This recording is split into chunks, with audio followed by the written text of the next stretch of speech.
Well, here I am at my brother's house today. I come over to hand water some of the yard and some of the trees, but we do have animal life around here, as you can see by this huge hole. There's a big old gray ground squirrel, and if you look around here you'll see pits from the apricot tree, and apparently he's been grabbing the pits or the green apricots and dragging them off here, and then chews them up, and you see him, the nuts are taken right off, right down to that, and he chews them in half even. So we have animal life here. He doesn't have any pets, so that's a plus. He hasn't had one since his dog Slider died,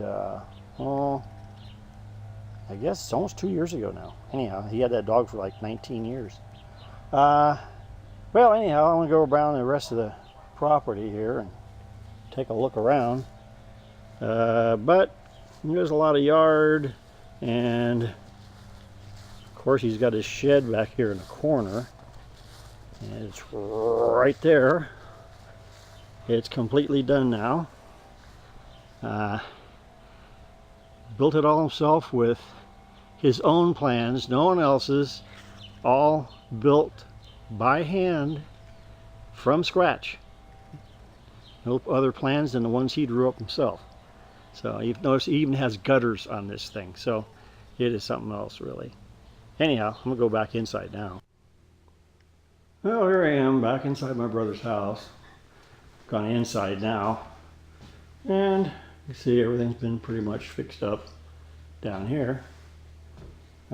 He brought some stuff back from him, like, the butter churn he made over there in the corner and some other stuff. But it's all pretty much done here. He got all his stuff back finally since he sold his log home in California. And my casualty yesterday was where that hangar used to be. Picture of my great-grandfather was right there. Apparently the old original string had been on there for who knows how long. It finally broke, and luckily it landed face down on the glass, but it did not break. It's a dome-shaped glass too. Well, let's go down the hallway and take a look. Oh yes, Anaya's room when she comes over. Interesting, huh? And then we go into the radio room, where, of course, this is his workbench space right here. It's what he uses all the time. And then we see all the radio equipment. He's got his big old ART-13 with a big old mic in front of it. The Collins R390, I think it is, or 390A, or whatever. 390A, yeah, the R390A.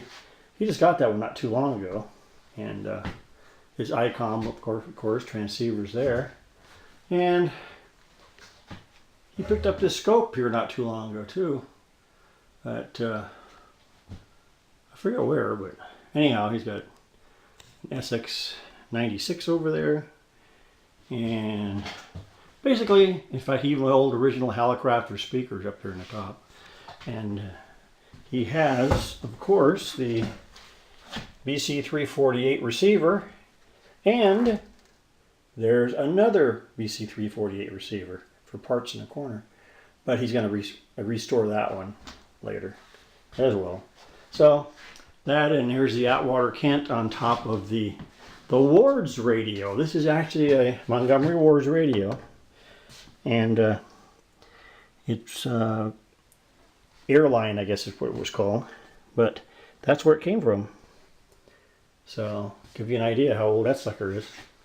And my dad restored all that cabinet you see on there as well.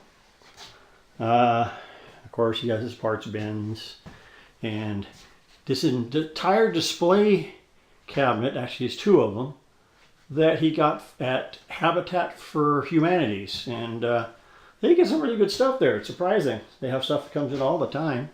And then these racks. I guess they had those racks also. So anyhow, a lot of stuff. The tables he made also from Habitat. The cabinets down below came from there. The tabletops are actually doors. He did all that with all those. So it came out pretty well. And it's pretty useful. And we're going to go down here and out through the garage. See what's out there. I always do a run through of his house every day when I come over, just to make sure. He's got so much stuff around here. Tool chest, workbench, one of them, storage up on top. All this was put in. This place had nothing in it. This garage had nothing at all in it. No cabinets, no storage, no nothing. So everything you see here, he built by hand. Every last bit of it. And what's covered up there is the BMW he's had for, geez, had it since college, I think. Let's see if I can see the front. Well, I'll give you a partial look at it. It actually is in really nice shape. He's kept it really good shape over the years. And it's an R67S, I believe. And then, of course, more shelves. That ladder goes to the attic where he put more shelves up in the attic. As you can see, he has shelves everywhere. Everything's been handmade. He had so many tools and stuff to bring down from his log home that he needed all the storage. So that's why he had this, and he made the shed in the back. So anyhow, give you an idea, he just has stuff everywhere. And his Prius is there charging on the automatic charger. And his truck's outside. And he's got the big old wood lathe there. And this planer over here, this is my grandfather's, I believe. And then, you know, he's got all kinds of stuff. But basically, yeah, he does a lot of woodwork too. If you notice all the woodworking chisels and stuff. But, and of course, more cabinets. Pick those up, Habitat for Humanities again. So, yeah, there you go. And this side didn't have a garage door opener. He found a woman who was selling one, a used one, for 75 bucks. So he put that one in. So now he has one for his two-door garage and single-door garage. So he's got a 3-car garage here. So anyhow, there you are. That's sort of a quickie tour of my brother's place and what I got to look at every time I come over.